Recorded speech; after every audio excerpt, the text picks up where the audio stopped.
Okay, so this is the third part of lecture 29, and I'll see how we get through this part. There are some simpler parts coming up. So I've mentioned, I think, towards the end of the last prep video that digits have a sort of self-organizing aspect, or a kind of a spontaneous aspect to them.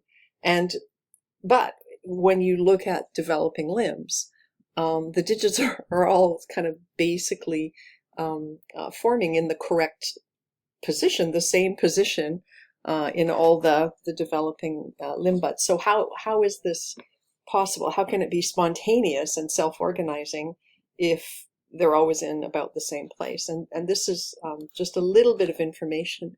Let me get the pen going.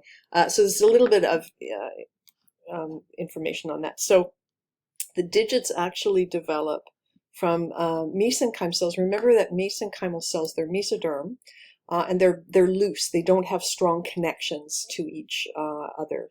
So they're sort of individual cells inside. And when they condense, they get closer together and stick together.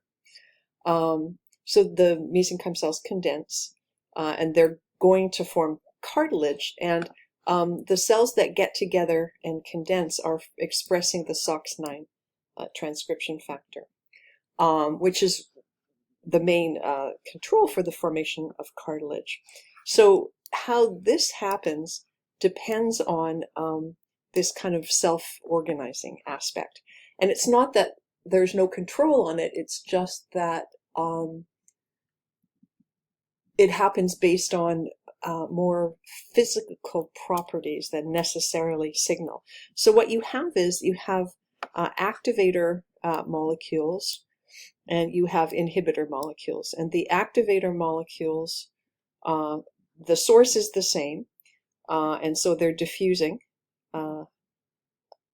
away from the source. And so what will happen is if the activators and inhibitors have slightly different diffusion rates, so they're not moving from one end of the field to another at quite the same rate, what's going to happen is there will be places where the activator is getting to a location slightly faster, and so it doesn't get shut off. And places where the inhibitor is getting there more often, and so that closes off the amount of that. And so you're basically looking at sort of these peaks and valleys that form, and they form simply because of the different physical properties of these two different molecules.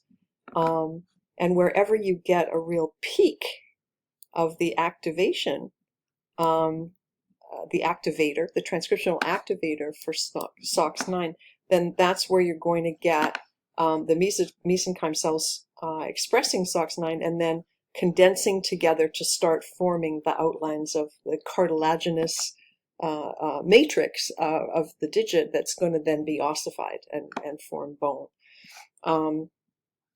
And so that's one thing. So SOX9 is part of the process. But there's more about, so that's the digits forming, and we've talked about sort of the Sonic Hedgehog and the Glee 3 and so on. But if you look at the developing limb, and if it's a mouse limb, there's 4 digits. If you look in the interdigital region, so that means the space between the digits, there are signals that are taking place in here that specify digit identity. Is this digit, 1, 2, 3, 4? Or in the case of the chick, embryo 2, 3, or 4. Okay, and then it turns out that there's BMP2 that's graded from posterior to the anterior, just like Sonic Hedgehog is. But its activity is mainly in this interdigital space. And remember that BMP is one of the TGF-beta family members, and so they basically activate SMAD's transcription factors. Okay. There is more activity of these in the posterior versus anterior, and so you will get lots of that expression, activation of expression by SMADs in the more posterior digit, and less of it in the more anterior. So that's one piece of the story on digit identity. And then if you take a noggin soaked bead in the interdigital space, and you know, put it in a certain place, it causes a more anterior fate. So what is that noggin doing in this scenario? I'll probably ask this as a bonus question in the class, or at least we'll answer it in the clicker question. But if you prepare ahead of time, then you'll be ready for that question or that bonus assignment. And so GLI3 activator regulates expression of a couple of TBX genes. We've already talked about some TBX genes when we talked about the identity of the limb, whether it's a forelimb, an upper limb or a lower limb. And these are two different ones, so 2 and 3. And they're actually expressed in some overlapping areas. So TBX2 is responsible for digit 3, and then the combination of 2 and 3 is responsible for digit number 4. This is in mouse. And so if you misexpress these genes, so if you turn on TBX2 in the wrong places or TBX3 in the wrong places, you're going to get incorrect specification of digits. And if you have mutations in these genes, in humans, you end up with defects in the limbs, particularly in the digits, but also in other parts of the limbs as well. So we know these are very important for providing positional information as the limb is developing. Okay, and we know through a set of experiments. I'm not going to describe in detail, but if you want to know how microarrays work, you can ask if you're, if you haven't covered that in another class. But we know that GLI3A target genes include BMP2 and TBX2, and so think about the sonic hedgehog part of this story, because remember, sonic hedgehog signaling is required to convert GLI3 from a repressor to an activator, and then that activator turns on expression of at least these genes and possibly TBX3 as well. So again, this is the picture that I came up with when I was thinking through understanding how this process worked. And I only put I only put the chick digits here, but of course you could have, digit 1 up here as well, right? And so there's going to be pools of mesenchyme that are expressing SOX9, and this has a kind of a self-organizing aspect to it based on, as I said, the different physical properties of a set of activators and repressors, such that they're not moving through the space at the same rate, and so that's going to lead to places where there's more of one than the other, and that will lead to little peaks of activators that turn on SOX9, which then leads to the condensation of the mesenchyme to form the cartilages that are going to form the bones. And then in the posterior, there's a strong sonic hedgehog signal and much less so in the anterior. That strong sonic hedgehog signal is promoting the conversion of GLI3, the repressor, to the activator form. So there's going to be more of the GLI3 activator, which is going to promote expression of BMP2, especially between the digits as they form, and also activates expression of TBOX2 for sure, and TBOX3 probably.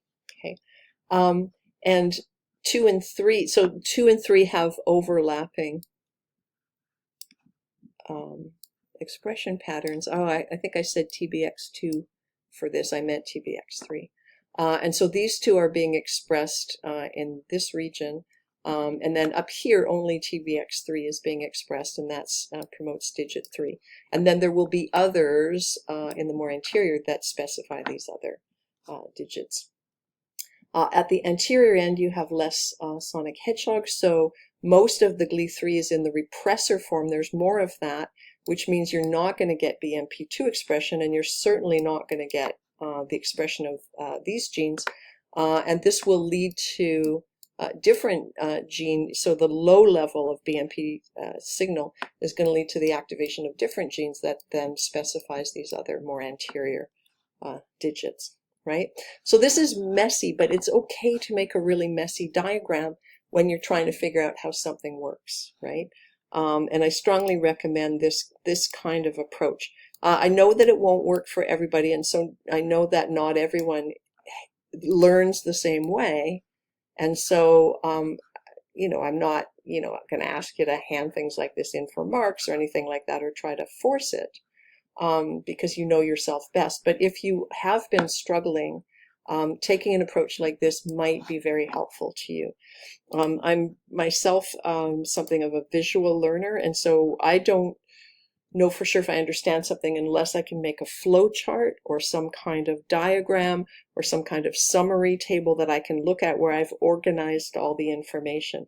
And the organization of that information, putting that together, is the learning process.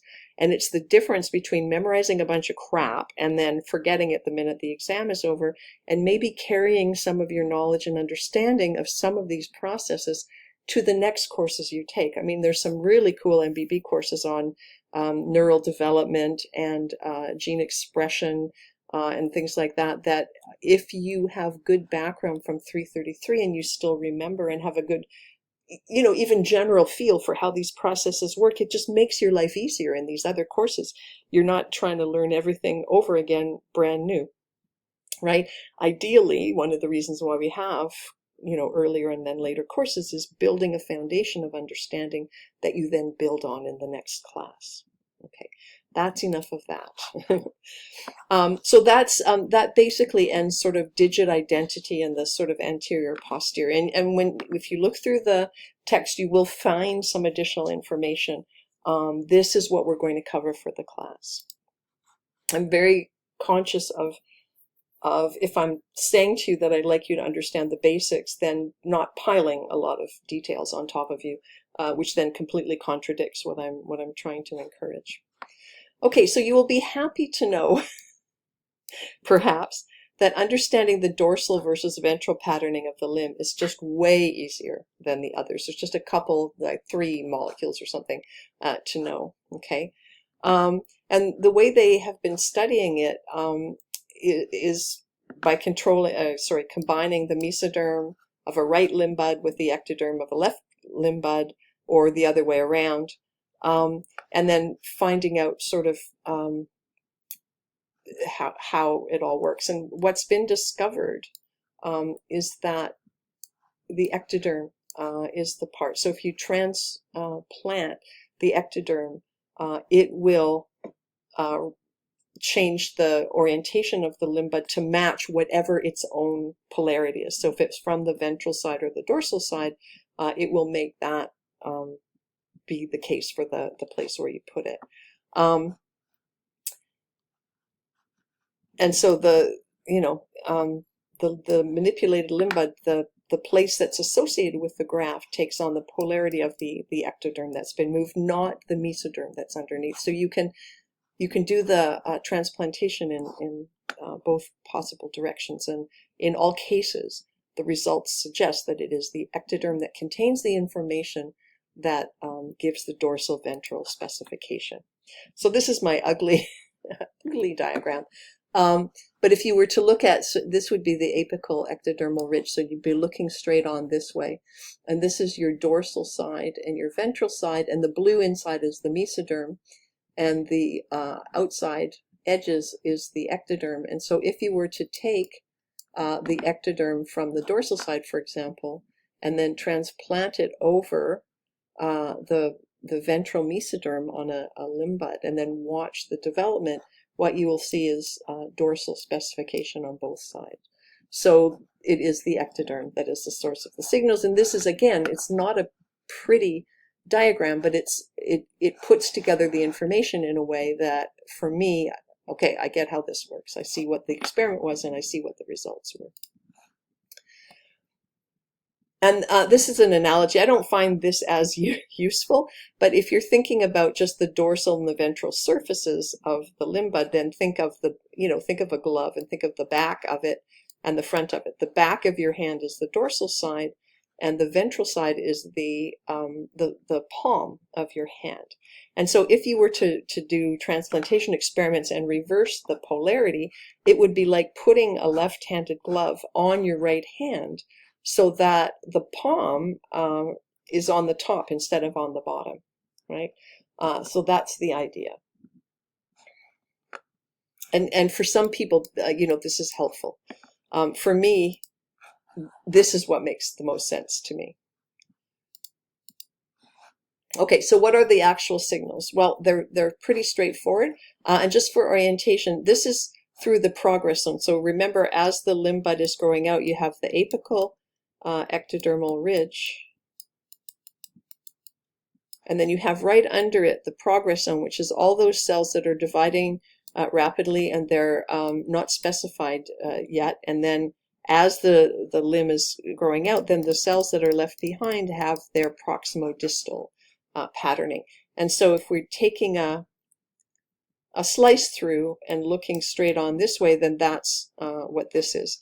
So here's our zone of polarizing activity on the posterior side here, and that's there, right? So if we take a slice through this and then shift it around so we can look at it straight on, that's what we're looking at. I do think that these images, it would be helpful sometimes to have the orientation, like what exactly am I looking at, and the exact angles. Sometimes I think the figures are not as clear about that as they could be. Okay, so if we look on the dorsal ectoderm, then Wnt7a, one of the Wnts, is being expressed in dorsal ectoderm. And so this dorsal ectoderm is then, it's inducing in the mesoderm underneath it LMX1b,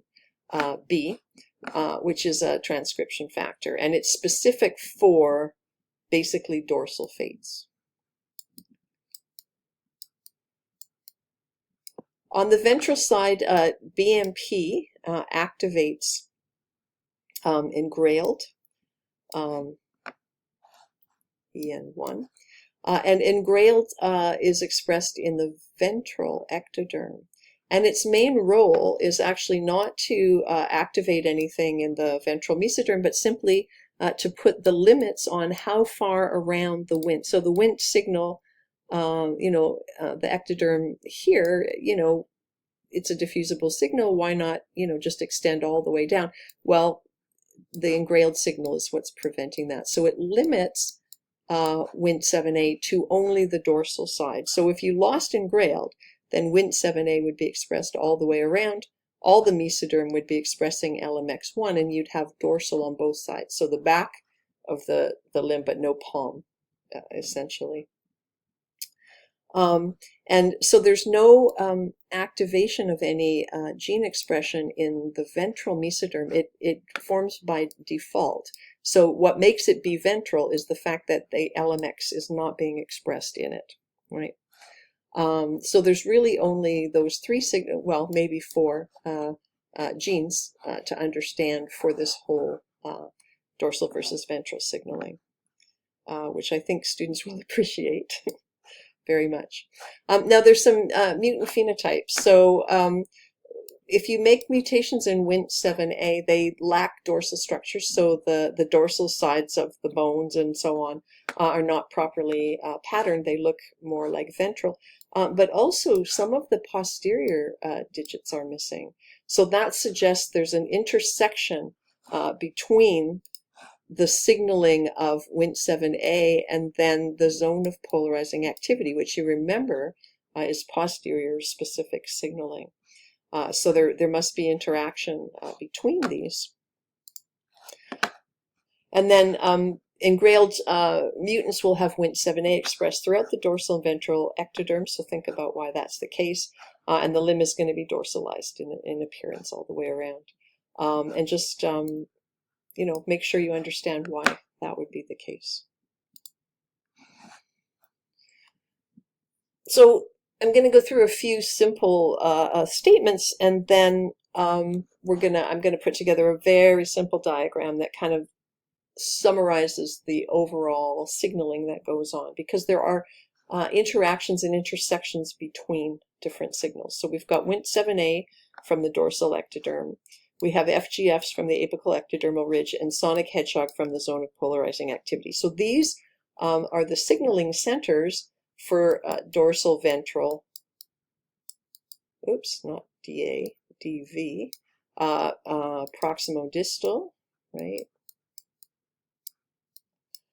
And then anterior posterior. So these are our different signal centers, and they interact because when the limb is forming, the different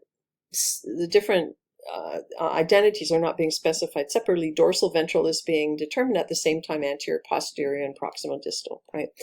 And so one thing that has been observed is that these Wnt7a mutants are also missing posterior digits, and if you look at the expression of genes in the developing limb bud, mutations, individuals with mutations in Wnt7a will have a reduction in sonic hedgehog signaling, which is why you lose those posterior digits. So the Wnt and the sonic hedgehog are interacting.